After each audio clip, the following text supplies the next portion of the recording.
Stay in Israel now. Joining us live is Israeli government spokesperson Eylon Levy. Eylon, thanks for your time. What are your thoughts on the humanitarian crisis that is increasing on the other side of the border? And would you be hoping for some kind of quick resolution when it comes to the Rafah border crossing with Egypt?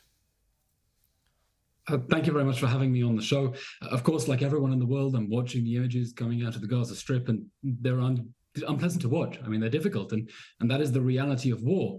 And I think it's important that we remember this is a war that Israel didn't start. It's a war that Israel didn't want. It's a war that Israel didn't even expect. But it's a war that Israel has been forced into by Hamas's act of war. It's war crime on the morning of the 7th of October with the October 7th massacre, when it invaded Israel and butchered 1,300 people, maimed nearly 4,000 people, took 200 people captive into the Gaza Strip. And this is the situation we find ourselves in. And Israel is, of course, determined to win this war. It's determined to win the war so that never again can Hamas have the capabilities to perpetrate such ISIS-style atrocities.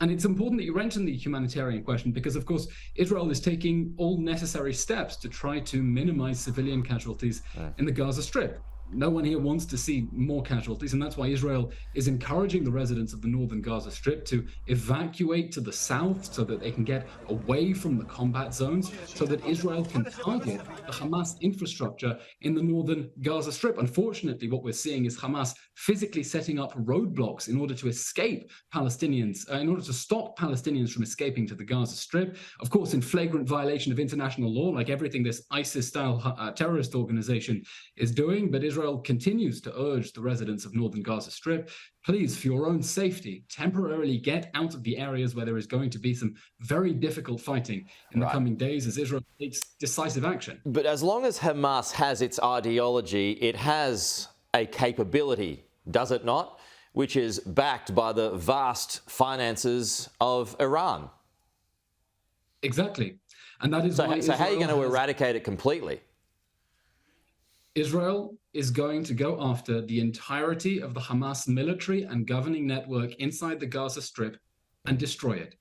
Israel has made the decision that we simply cannot afford to live here with an ISIS-style terrorist organization controlling a terrorist state meters away from our homes, only an hour away from Tel Aviv, but spitting distance from the communities that have been destroyed along the southern Gaza Strip. We simply cannot live in a reality in which a massacre like the one that happened on October 7th can ever happen again. That's not a reality that any country should have to accept. It's certainly not one that Israel is going to accept. And that's why we've decided that this is different from previous rounds. You know, we've been through many of these operations in the Gaza Strip, and each time Israel was hoping to deter Hamas or degrade Hamas. This time it's different. This time the world has been so shocked by the October 7th massacre, the worst terror attack in world history after 9/11, that we've decided the goal is to destroy Hamas, to totally pulverize the military machine so it can never do anything like this again. Eylon, the IDF has confirmed Hamas has 199 hostages in total now. Just for some clarification purposes, though, does that include Americans and other nationalities?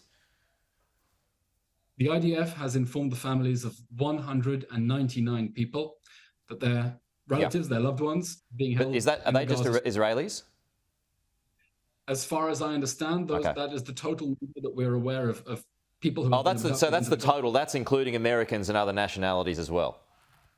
To the best of my understanding, yes, but we're still identifying the full numbers, and Hamas claims that the number is higher, and that's still being investigated. Okay, so on to the ground invasion. When would you expect that to commence? I'm not going to speculate, obviously, about military maneuvers, but we can expect the next step in the operation to come soon, because Israel has been very clear about what its goal in this operation is going to be, and that's to destroy Hamas. And in order to do that, it needs to take more decisive action than it's been taking so far with the airstrikes that we've seen targeting Hamas leaders, Hamas infrastructure, Hamas terror facilities in the northern Gaza Strip. Israel has now called up the biggest ever call-up of reserves inside Israel. I can say very many friends of mine now find themselves away from home on the front, preparing, because Israeli society has come together as never before, really, across left and right, around this common realization that, you know, whatever you support as the long-term solution to the conflict that we have with the Palestinians, this is not a war of ours with the Palestinians. It's not a war that we have with Gaza. It's a war that we have with Hamas, a brutal terrorist organization that everyone in this country agrees we can no longer live next to. Eylon, thanks for your time. We'll talk to you again soon.